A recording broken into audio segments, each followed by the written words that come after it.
How do you figure out market rents? You're going to go on apartments.com, Rentometer, RentBits, Zillow, and that's how you do it, right? No!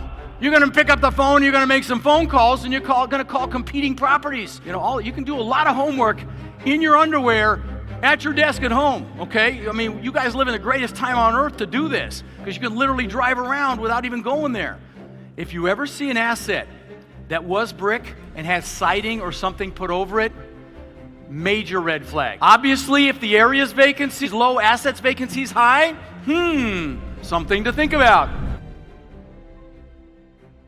Okay, so now we are going to get into preliminary evaluation. Yeah, baby. So what are we looking for?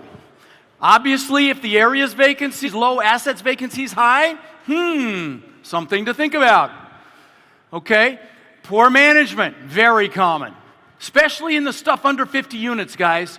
That's going to be a sweet spot for poor management. Okay, remember I talked about those management companies are very typically unsophisticated. I had somebody come up to me yesterday and say, hey, do you know a good management company in the Sarasota area for smaller assets? I mean, I've got one, but I'm not taking third-party freaking management. When you have a management company, they don't call you when they're happy. Owners or tenants, okay? No, thank you. All right.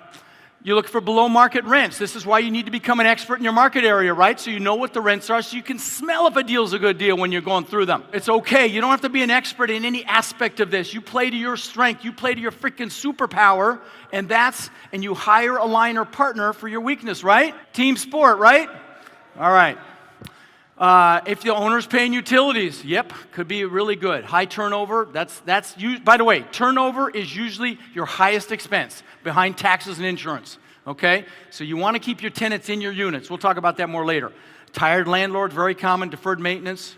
All right, now, when you get a package from a broker, not auctions, but from a broker, typically you'll get a pro forma.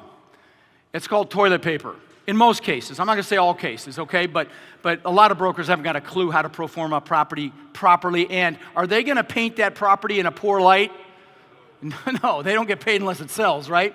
So you always want to get the trailing 12, okay? That's the last 12 months profit and loss statement. But you're also going to look at the T1, which is 1 month. You're going to look at maybe the T6, 6 months, T3. We're going to talk about that when we do a deal of some underwriting, okay? But you're always going to get the T12. You're going to get the last 2 years, ideally, and you're going to get the rent roll, okay? When you first look at a deal, the questions you should ask about the property are specific to that property. Like if you're talking to a seller, how old is it? What's your, how many units are occupied? What's your occupancy? Is the property stabilized? Right? Now, stabilized in our world means 90 for 90, 90% occupied. Remember, for 90 days is how you get agency debt. Freddie Mac and Fannie Mae. Tyler's going to tell you all about that, I think, this afternoon. What's the overall condition? What's the expense ratio? Okay, remember I said typically 50% is the average. If you got a brand new property, you might be in the 40s. If somebody tells you they're in the 30s, they're lying about other things too. Okay. Are there any value-add opportunities? Right? We talked about different value-add opportunities on the panel yesterday. I gave you examples from my own properties. Are there any of those opportunities available? Here's a kind of a back-of-the-napkin thing. Grant Cardone talked about this on an interview I did with him, and it's just a very simple thing. You take a look at the property's net operating income, and you look at what your new debt will cost, and you take a look backwards and say, okay, what was the worst month or the worst year on that net operating income? Will it cover the debt? Kind of a pretty simple, kind of a duh kind of a thing, all right? What's the location of the property? How's the crime? You go on spotcrime.com and check that out. And when you want to see something funny, put your own address in there.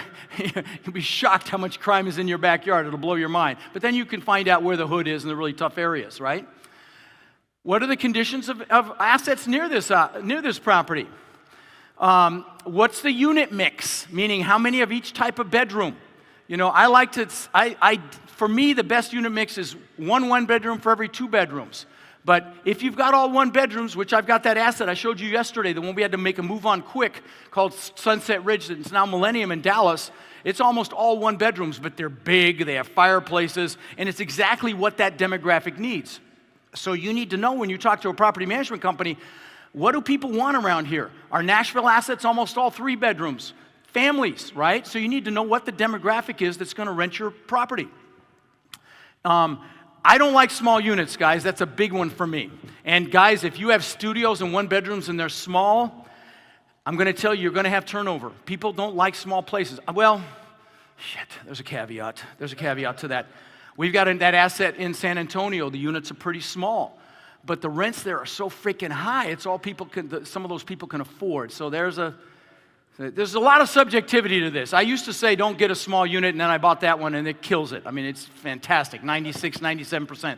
So what do I know? Just don't listen to me anymore. All right. All right. You got to figure out market rents, right? Now, how do you figure out market rents? You're going to go on apartments.com, Rentometer, RentBits, Zillow, and that's how you do it, right? No!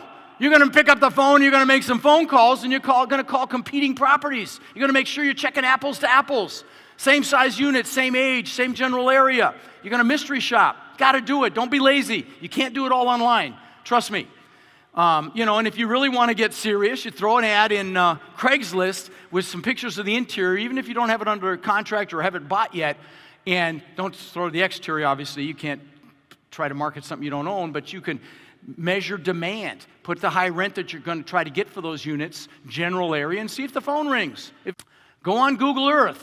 Check out the property. What's around the property? Are there factories around the property? Drive down the street. Go to the main intersection. If at the main intersection there's a liquor store, a pawn shop, and a strip club, is that a clue? Yes. All right. What kind of businesses are nearby? I want to see major national retailers, okay? I don't want to see Bob's Burgers and Sushi. I want to see Home Depot. I want to see Starbucks. I should own stock in Starbucks because there has to be one near one of my assets. I want to see major national retailers because they do their demographical research. They know, okay? Big grocery chains know who lives there, and you can gauge an area by the quality of the retailers nearby. Okay. What kind of cars are in the parking lot? Are they on jacks? Are they all old, crappy pieces of junk? You can do a lot of homework in your underwear at your desk at home, okay? I mean, you guys live in the greatest time on earth to do this because you can literally drive around without even going there. Okay. Oh, I got ahead of myself. This is the thing I was telling you about that Grant does. Looks at the worst month. Would that still cash flow with new debt? Very simple, back of the napkin thing. So unstabilized properties, ones that are heavily vacant, need a lot of work, are always the riskiest. Why? Because people underestimate what it's going to cost to fix it, or they get into it and they find out there's more stuff they didn't know about, or blah, blah, blah. So do careful, conservative, break-even, that's a technical term, the blah thing. Do careful, conservative, break-even projections.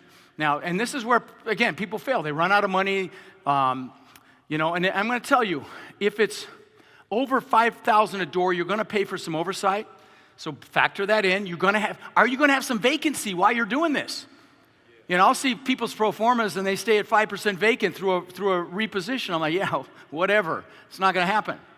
Now, a minor repositioning, very minor, would be $5,000 to $6,000 a door. And I will tell you, a typical turnaround time on a reposition is going to be 1.5 to 2 years. Sometimes you can do it in a year. I've got a student right now that bought an asset. They're doing it in a year, and I had to have a heart-to-heart with him because it's a dangerous deal they did, but it's a screaming deal, but the debt they got is a little dangerous, so we had a lot of talks about this, but they're on track. It's going to be okay.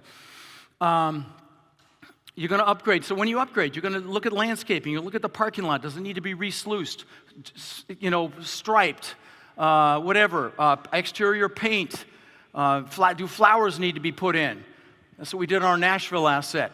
What's the type of construction? Is it brick, vinyl? If it's wood, not great. If it's masonite, really not great. Stucco's not bad, but if you ever see an asset that was brick and has siding or something put over it, major red flag. Why? Because they could be covering something up. Exactly. All right? I saw that. I was like, hey, what do you think of this? They put stucco over the brick. I'm like, let me see the foundation. Crack, crack, crack. All right?